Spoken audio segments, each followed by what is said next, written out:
So I can remember growing up and being in the church. I remember getting on the bus every Sunday morning. My mom would send me out, would get on the bus, I'd get my candy bar, and I would head into church.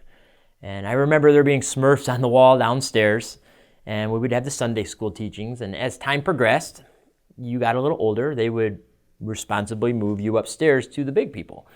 And while being upstairs with all of the adults, I came underneath the head pastor's teaching. And I would sit and listen to this guy's teaching, and I just remember being so annoyed and so anxious, like to just get out of there. When they would pray, when he was teaching, I don't think I heard a single word that man said because I was that anxious to want to leave. I didn't want any part of it. I would make an excuse in my head right there that I just don't want to hear this. And that's what would end up happening, and that just kept progressing and progressing. I just remember wanting to play with my friends, go rollerblading, and just do things that were fun, like that worldly things that were fun. As I got older, I graduated high school and I ended up in college, and you make a lot of life choices, and at that point I made the choice to start partying and doing fun things. And my friend group that I would hang out with, they were also people that like to do fun things and party and do things like that. And I can remember this one night at this party we were drinking, doing horrible things, things we shouldn't be doing. And I remember the conversation of Christianity got brought up. And they asked this question, like, who's a Christian here? Everybody kind of like fumbled over it, and they didn't really give an account of it. They asked me, like, you a Christian? Aren't you a Christian? I'm like, yeah, I'm a Christian. They're like, well, what does that mean? I'm like, I believe in God.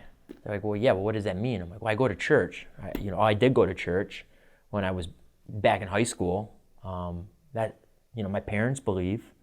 And they're like, yeah, but what? That's it? That's all it is? I'm like, well, yeah, I believe in God. That's what I do.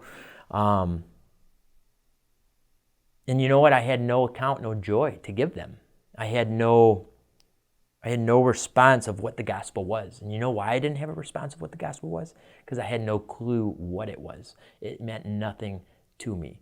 It was like talking about like some fast car. I don't know anything about fast cars, but you're talking about a fast car with somebody, you don't know what it is. If you don't know anything about it, you do. But if you do know about it, you'll be able to explain it to somebody. I had no account for the joy. Because there was no joy. I had nothing.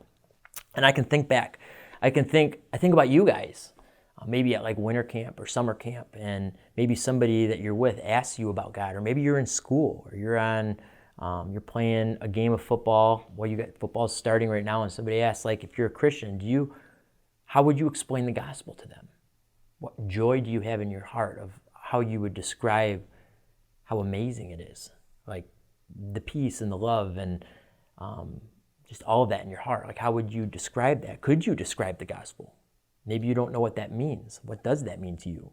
See, this whole series that we're digging into is no excuses, where we're pulling out of that James 1:22 verse of don't just be a hearer of the word, you must be a doer of the word. Otherwise, you're fooling yourselves. And this week, gospel is the topic. It's the foundation. So if we are to become a disciple of Jesus, if we say we're a follower of Jesus, first you must become a disciple of Jesus. You must be able to understand what that is, right? Often we come up with excuses as to why we don't even know what the gospel is. Like me back in church, I just didn't want to hear it. It just went in one ear and out the other. It didn't interest me, and it's the most important thing ever. So I wonder if you guys are sitting in these groups here with your community groups, like what account could you have of the good joy? Are you a disciple of Jesus? Do you even know what that means? How would you explain the gospel to somebody if they asked you right now? I'm asking you guys right now. How would you explain that? And that's what I want you guys to do in your groups tonight. I want you to discuss that. I want you to dig into what account do you have? What does that mean to you?